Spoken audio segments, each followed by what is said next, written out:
शुरुआत वाली लड़ाई बड़ी शानदार रही, बीकानेर की सेना पीछे हट रही है, चूरू जीत रहा है उसके अंदर, लेकिन इतने में चूरू के किले के अंदर लोहा खत्म हो गया। क्या खत्म हो गया?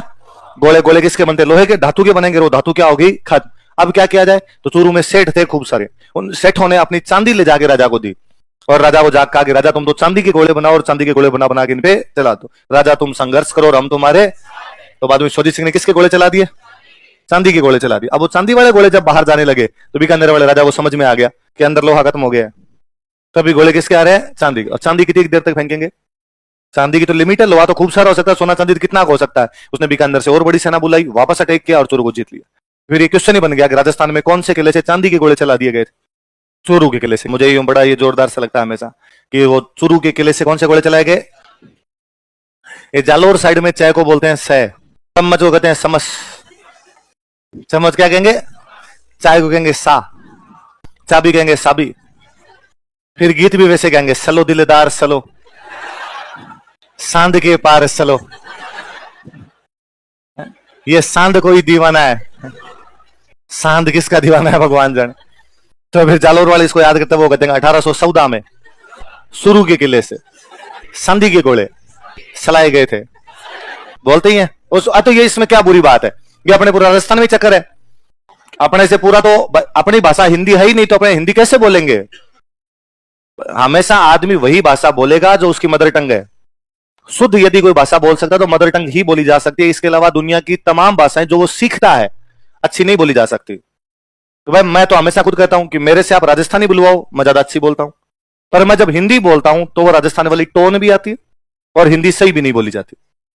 सेम इंग्लिश में, इससे अच्छा मैं हिंदी और इंग्लिश दोनों से अच्छी पंजाबी बोलता हूं, क्योंकि वो मेरी मदर टंग रही है। मेरे आसपास के खूब सारे लोग उन दिनों पंजाबी बोला करते थे, मैं भी पंजाबी बोला करता था, वो मैं ज्यादा अच्छे से बोल लेता हूं। उसके अंदर मैं जितनी बोलता हूं कम से कम उसमें यूं नहीं लगता कि मुझे आती नहीं है। मुझे सिंधी ज्यादा अच्छी आती है, कि मेरे पापा की जहां पोस्टिंग रही आसपास में मुसलमान खूब रहते थे, वो सिंधी बोला करते थे, वो सिंधी वाले शब्द भी मेरे पकड़ में आते हैं, वो मुझे बोलनी भी सही आती है। जबकि हिंदी मैंने सीखी है, वो मदर टंग नहीं थी मेरी, न मेरे घर में कोई बोलता था, ना मेरे पड़ोसी बोला करते थे, वो स्कूल में मेरे टीचर बोलते थे, उन टीचर ने कहा कि तू भी हिंदी बोल, इसलिए मैं सीखा हूं। इंग्लिश बाद में धीरे धीरे बाद में आपने इंग्लिश सीखे, हो सकता है कल को आप तमिल सीख लें, कल को आप फ्रेंच सीख लें, लेकिन ये भाषाएं कभी भी उतनी अच्छी नहीं आ सकती जितनी अच्छी आपको क्या आती है? Mother tongue. ये अब मदर टंग सबकी अलग अलग प्रकार की होती है और उसमें कुछ कुछ शब्द अलग होते हैं। चाय को चाय हिंदी में कहते हैं, यहां बोलने में चाय को सह बोलते हैं, तो सही बोलेंगे। तो वो मैं हमेशा कहता हूं भाई हमारी इस साइड में बीकानेर, चूरू, गंगानगर, हनुमानगढ़, हमसे आधे अक्षर नहीं बोले जाते। लोचा हमारे भयंकरी है, ये कोई नहीं बोले जाते हमसे, इसलिए हम बाद में बोलेंगे विकल्प, संकल्प। इसलिए गंगानगर साइड का कोई बंदा आगा वैसे बात करेगा आगे, मेरे पास स्प्लेंडर है और पापा के पास स्कॉर्पियो है और मैं स्कूल जाता हूं, नहीं बोले जाएंगे उससे, उसका यही रहेगा हमेशा। आप उसको क्यों, आप तो कपिल शर्मा के शो सुन लो, उसमें एक जगह भी वो इन तीनों को सही बोल दे, तो एक भी नहीं बोला जाएगा उससे। आप कश्मीर फाइल्स देखो, ये ऊपर वाला पूरा हिस्सा राजस्थान, गंगानगर, हनुमानगढ़ से लेकर ऊपर वाला कश्मीर तक का हिस्सा किसी से नहीं बोले जाते। कश्मीर फाइल्स में वो जो गुंडा है वो बोल रहा है एक जगह, हम स्टेट के टूल्स नहीं है, स्टेट नहीं स्टेट, टूल्स नहीं टूल्स, और आधे होते ही नहीं, आधे अक्षर वाला हमारे सिस्टम ही नहीं था, इसलिए आत्महत्या। पर्यापत क्या हो जाता है? पर्यापत हो जाता है। विकल्प, संकल्प, आत्मघाती, तो सारे के सारे शब्द ऐसे बोलेंगे। तो मैं खुद नया नया आया यहाँ पे, और दिलीप सर तब क्लास में हमारी डिबेट करवाया करते कि कोई टॉपिक देते, टॉपिक देते भाई डिबेट करो। थोड़े लोग होते, 50-60 लोग हुआ करते, सारे उस टाइम मेच्योर लोग ही आया करते थे, इसलिए वो भी था कि डिबेट का सा माहौल भी हुआ करता थोड़ा। अभी भी सर दिलीप सर आएंगे तो आपकी क्लास में भी उनकी आदत ही है कि हर 7-8 दिन में एक बार कोई ना कोई टॉपिक देके बच्चों से डिबेट करवाने, ताकि बच्चों का स्टेज फोबिया भी खुल जाए, किसी टॉपिक पे बोलना आए भी उनको थोड़ा।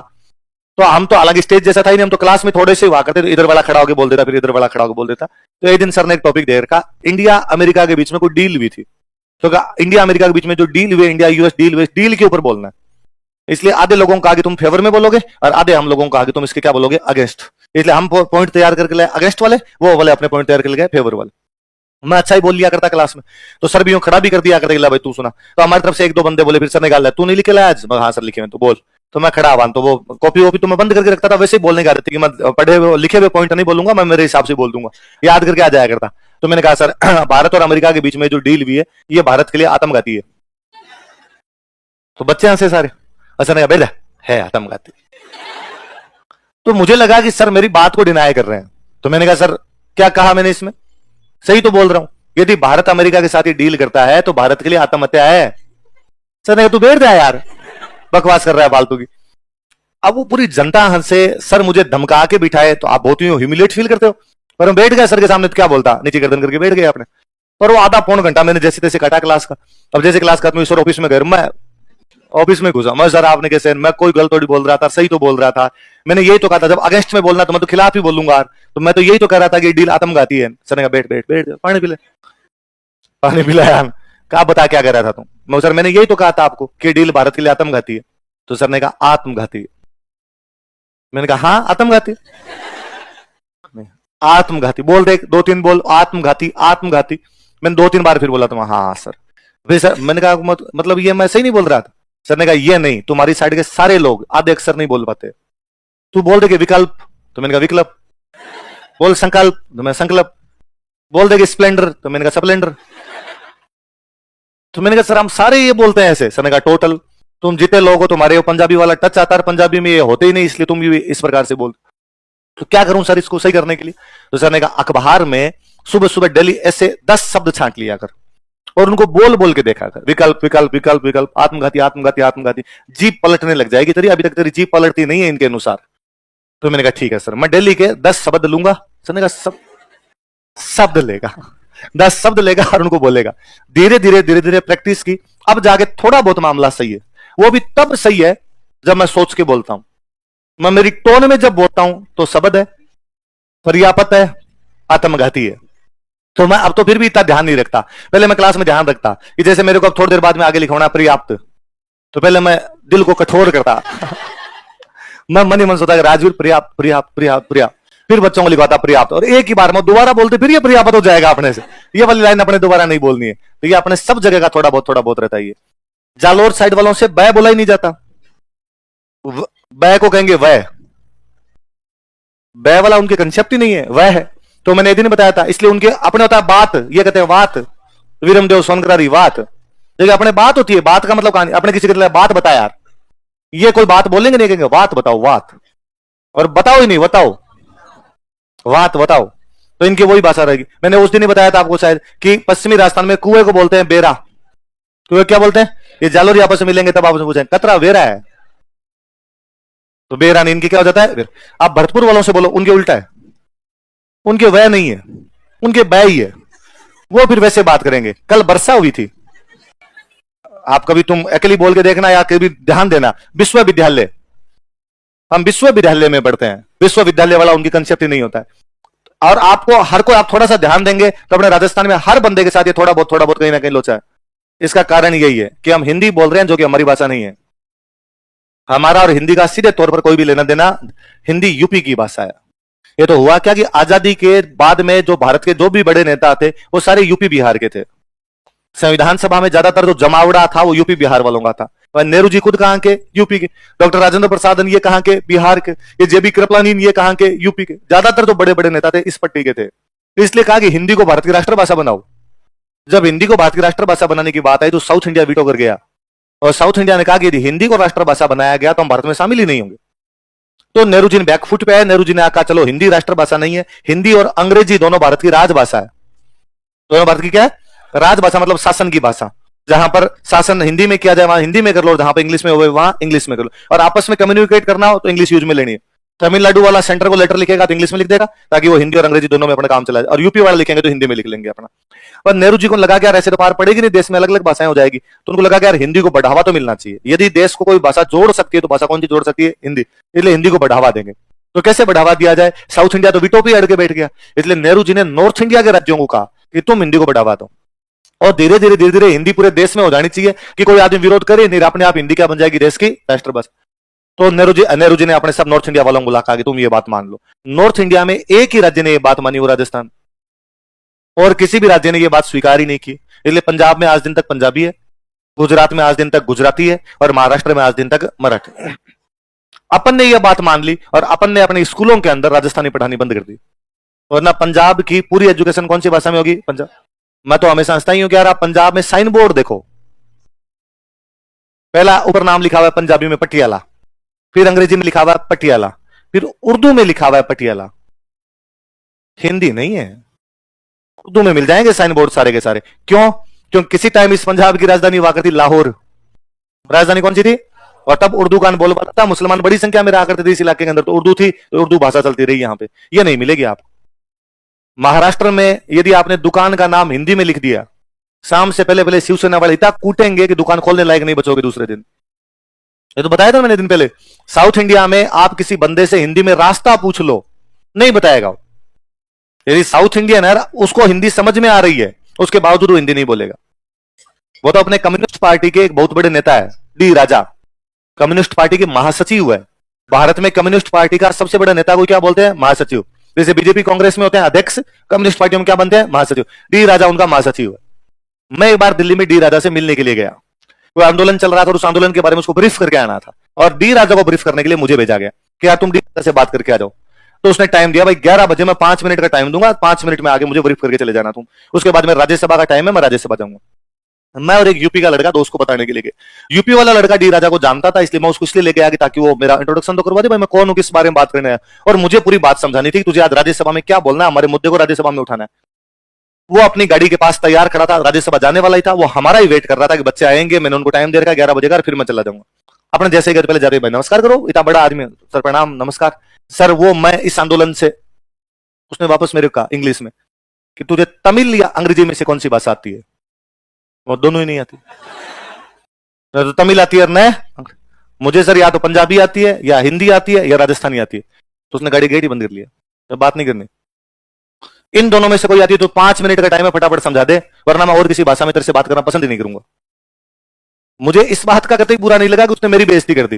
बुरा इस बात का था कि इस बंदे में अकड़ कितनी है कि हिंदी बोलना और सुनना भी पसंद नहीं करता है।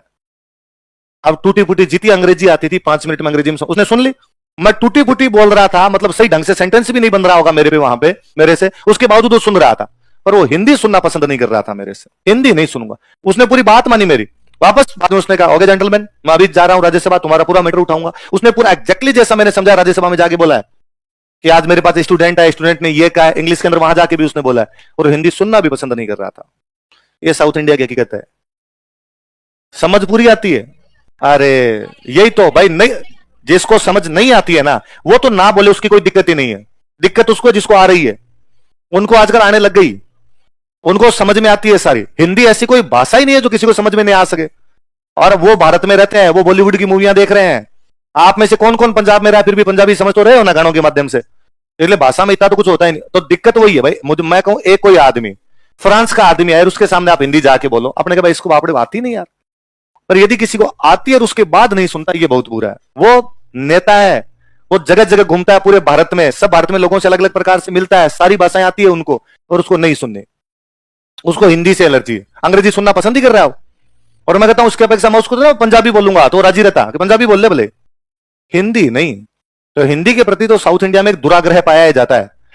ये अपना राजस्थान ही एकमात्र राज्य है जिसने कहा कि नेहरू जी आप चिंता मत करो, हम हमारी भाषा को साइड में छोड़ते हैं और हम आज के बाद कौन सी भाषा अपना लेंगे। तब मुझे लगता है कि राजस्थान समर्पण की भूमि है। इस भूमि ने हर चीज के लिए बलिदान किया है। जब देश के लिए लड़ना था तब ये भूभाग लड़ रहा था। जब देश की भाषा की भी बात आई तो इसने अपनी भाषा छोड़ दी और दूसरों की भाषा अपना ली। अपने शुरुआत में तो हालत यह थी कि हिंदी पढ़ाने के लिए टीचर नहीं थे, अपने किसी को आती नहीं, तो हिंदी के टीचर कहां से लेके आए? अपने 1% लोगों को भी हिंदी नहीं आया करती थी, तो फिर यूपी से हम टीचर लाए। इसलिए पापा की उम्र के लोग जो यदि पढ़े हुए हो कॉलेजों में, स्कूलों में, उनसे पूछना कि उनके हिंदी के सर कौन थे। हिंदी के सर के टोटल नाम होंगे द्विवेदी, त्रिवेदी, चतुर्वेदी, सक्सेना, श्रीवास्तव, त्यागी, मल्होत्रा, त्रिपाठी, सारे यूपी के ब्राह्मण।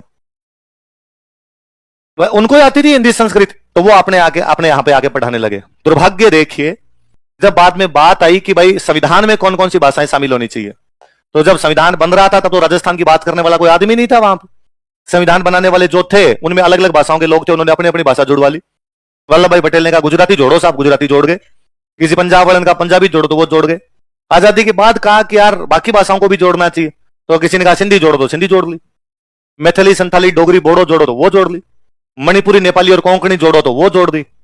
किसी ने कहा राजस्थानी जोड़ो, तो जब राजस्थान जोड़ने की बात आई तो राजस्थान में वही लोग विरोध कर रहे थे जिनको कभी हमने यहां रोजगार दिया था।